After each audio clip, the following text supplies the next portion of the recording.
you marvelous beings. Today we're going to be looking at Doctrine collections and how to use them effectively inside of Symfony 7. So Doctrine collections are essentially an array with superpowers. They have a bunch of methods on them that we can use to make our code more effective, more readable, and overall just better. So these are some of the methods we can call. Okay, let's head over to the application. As you can see here, I've done a bit of groundwork. We have an events thing, and I've created some events. Let's go over to our code. Here we're in the user entity, and we have on the user entity we have these properties here, all the normal properties, and then we have some extra ones. Okay, so let's say on this entity you want to get the events but only the future events. Then how would we normally do this? Normally we would, let's say, would have some sort of controller, and then the user would go to that endpoint, and then we'd make a call to the database, and then we'd have to pass whatever we get from the repository to the twig template and then render it, right? That'll be it's a bit long process. So we can do that in here instead. So if we create a new method, call it get future events, like so, and it's going to return an array collection, and then we're going to say this events filter. And now this is going to be a closure callback function, and it's going to have event as the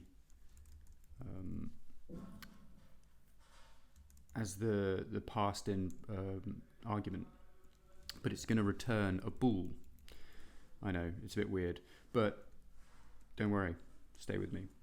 So now we need to make a comparison. So we need to say, okay, if now, let's say new date time immutable is less than the event get start at, like so. So if the event, if now is less than the event get start at, then it's going to be in the future.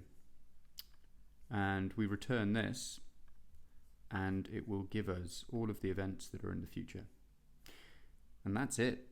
So if we head over back to our application, or actually rather we need to go to the twig template first.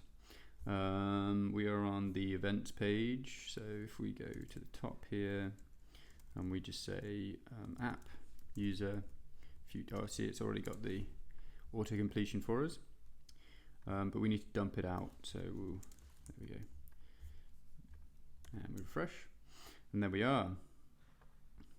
We have 3 events that are in the future, and I'm sure you can double check that with the dates and times here to make sure that that's accurate.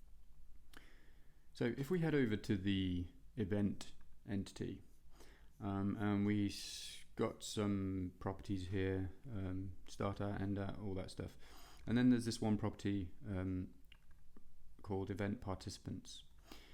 So let's say that we want to check if a user is a participant of an event. So again, to do this, through a controller would be quite laborious, and it would take quite a lot of time. So here what we're going to do is create a new method, and we're going to call it get is attending. Ending, like so. And this will return a bool. So this time we're not going to be using the filter function. We're going to be using the exists function. And again, this is a closure, and it accepts an int for the first one, which is a key, and then it accepts the object, which is, in this case, the event participant, like so. Okay, and it will return a bool.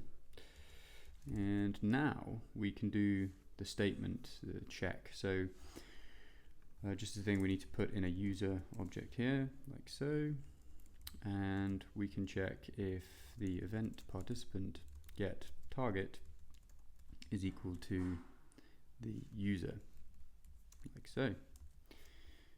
And there we go. That is it. again, this is like a one-liner, guys. This is incredibly powerful stuff. Okay, so let's head over to the template, and inside of here we can create, let's say, if event is attending. We don't actually need to get, it will do that for us.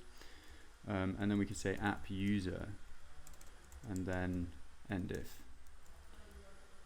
So in here we shall put a class, and we'll just have white text, and we'll just make it bold so it, you know, pops, and it says you are going, yay, happy days.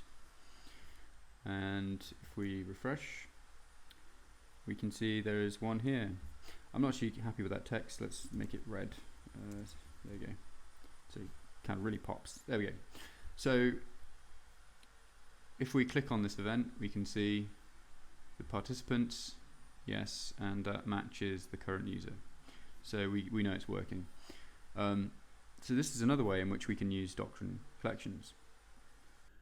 Be sure to check out my other array collection videos, in which I will go through more methods that are available on the array collection.